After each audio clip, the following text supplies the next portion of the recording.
Coming up on Hoosier Sports Night, the men's basketball team returned to Assembly Hall after picking up a huge win on the road. And the women's team falters at home and loses perhaps the team's best player. This is Hoosier Sports Night.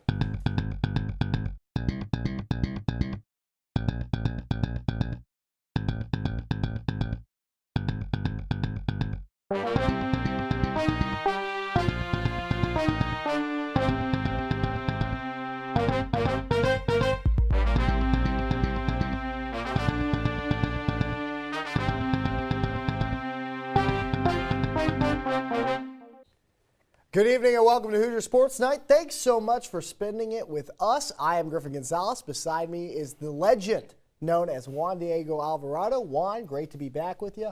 How's your week been?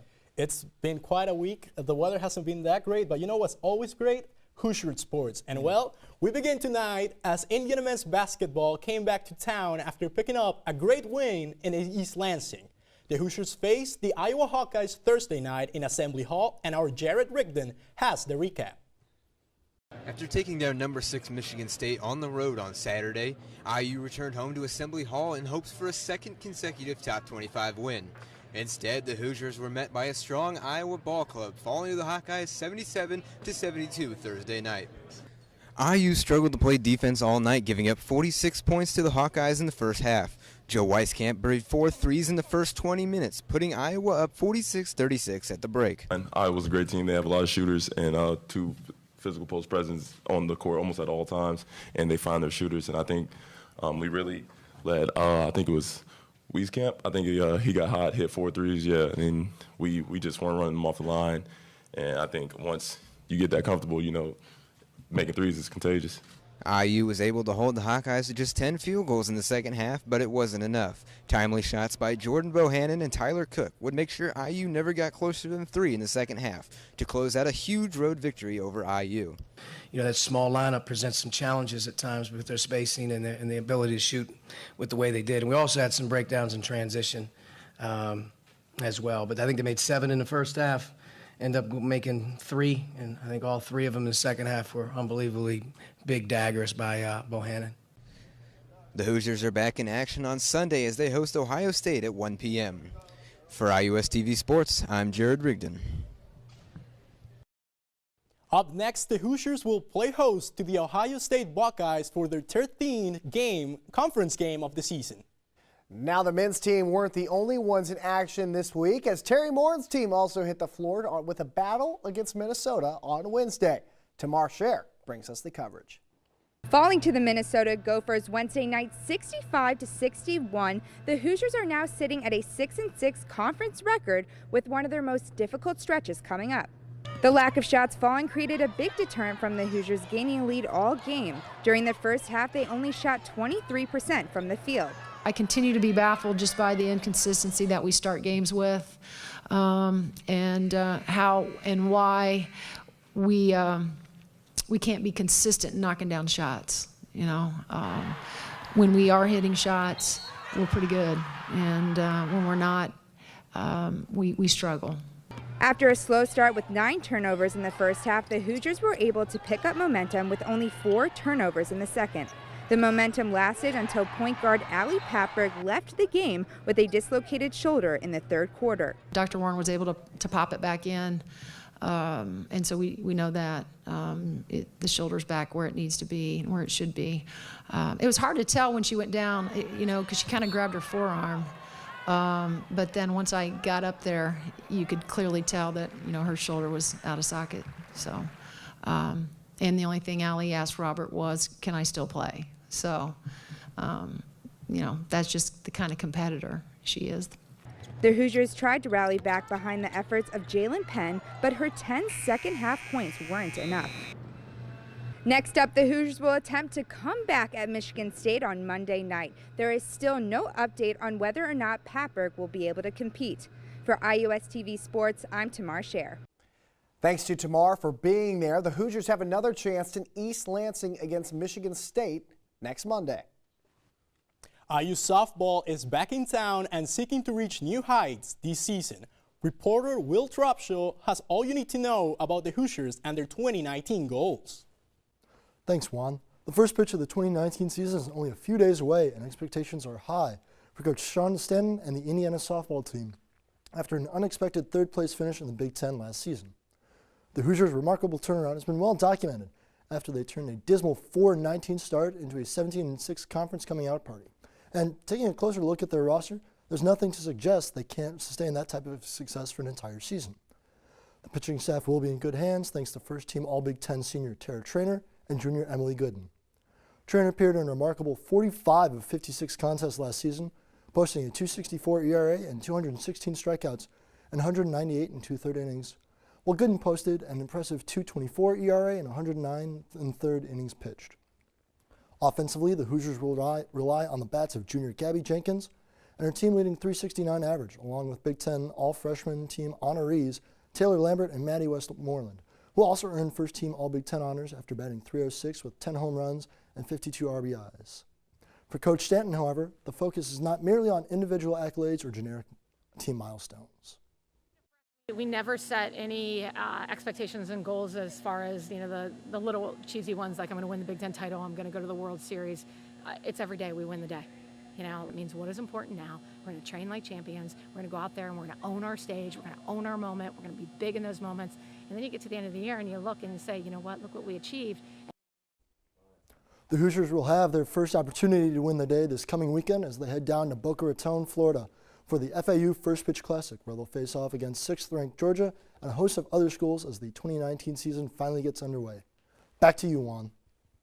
From the field to the court we go as the women's tennis team got in action this weekend. The Hoosiers kicked their weekend off by sweeping Western Michigan 7-0 on Saturday. On Sunday in a doubleheader, Indiana beat Marquette 6-1, losing the doubles point to a strong Golden Eagles team.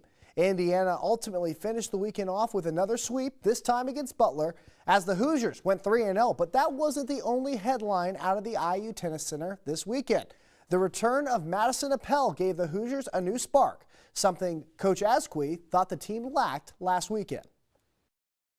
I think the reason we lost to Xavier last week is because we were not ready. We were feeling sorry for ourselves and we were just not ready to compete. So to have Madison, it was definitely a huge confidence boost. The women's tennis team will hit the court again when they faced off against James Madison on Saturday. When Hoosier Sports Night continues, the Indiana men's tennis team seeks to add one more win to its record at home this weekend. And the Hoosiers sprint, throw, and jump their way to a new personal records and help the IU track and field team this past weekend. You're watching Hoosier Sports Night.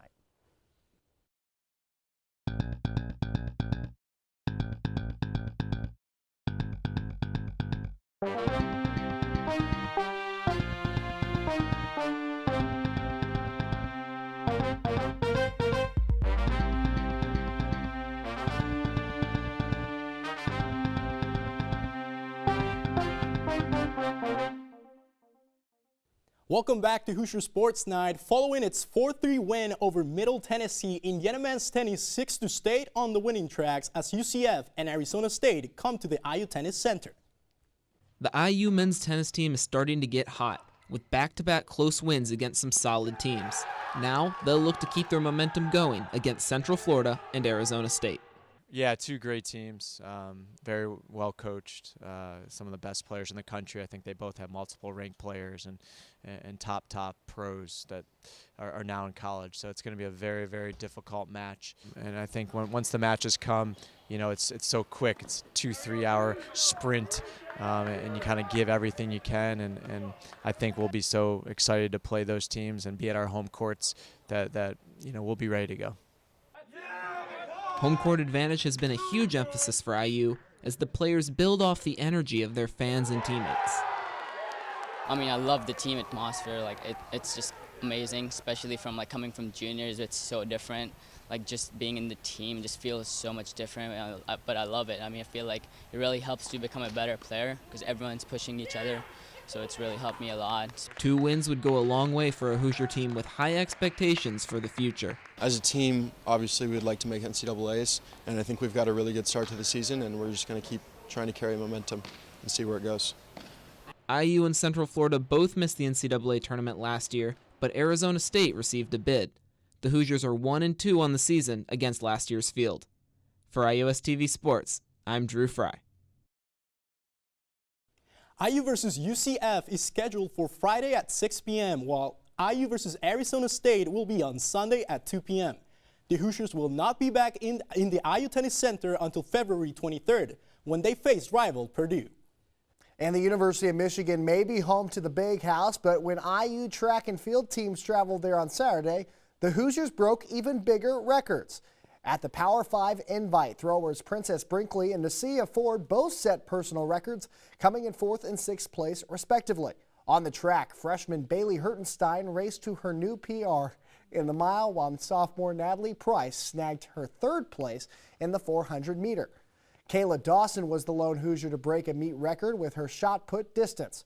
Moving on to the men's side of things, making his return from a leg injury, William Session had no trouble tying a facility record in the 6-meter hurdles and securing first place. Senior Eric Bethea placed first in the triple jump, while thrower Willie Morrison threw his way into 3rd. Relay teams on both men's and women's side placed 4th at the meet, with the women's finish just 33 seconds behind the men's time. Up next, the Hoosiers will host the Hoosier Hills meet, with everything taking place this Friday and Saturday in Bloomington. With the end of winter sports season nearing, some teams on campus are now facing some of their toughest competition all year. Indiana Wrestling is gearing up for its biggest weekend of the season, where 2 top 25 teams will come into Wilkinson Hall. 18th ranked Rutgers on Friday and 25th ranked Stanford on Saturday. With only 5 matches left in the season, the Hoosiers will be looking to make a statement before the Big Ten and NCAA championships. These 2 meets are the last before senior night versus Chattanooga on February 24th. And the Hoosiers water polo team traveled back to California for a challenging schedule in the Stanford Invitational over the weekend, finishing 0-4.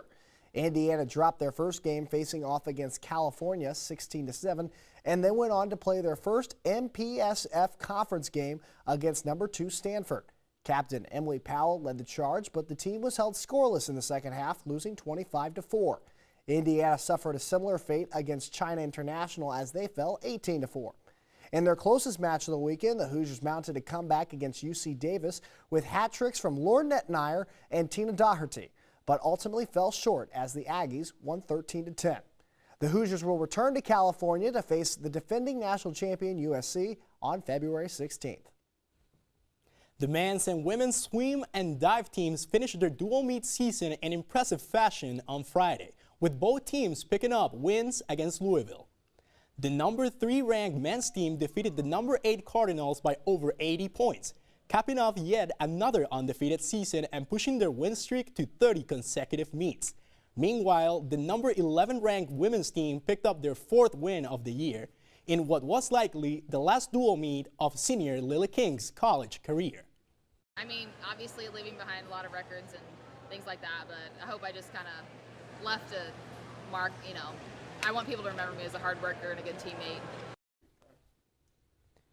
Well, that does it for our show today. Make sure to stay warm and dry this weekend, but do not worry, our sports team will go out there in the rain, bringing you the news of Hoosier sports. Hey, and don't forget to like our page, iUS TV Sports, on Facebook, and follow us on Twitter at iUS TV Sports. For Juan Diego Alvarado, I'm Griffin Gonzalez. We'll see you guys next week.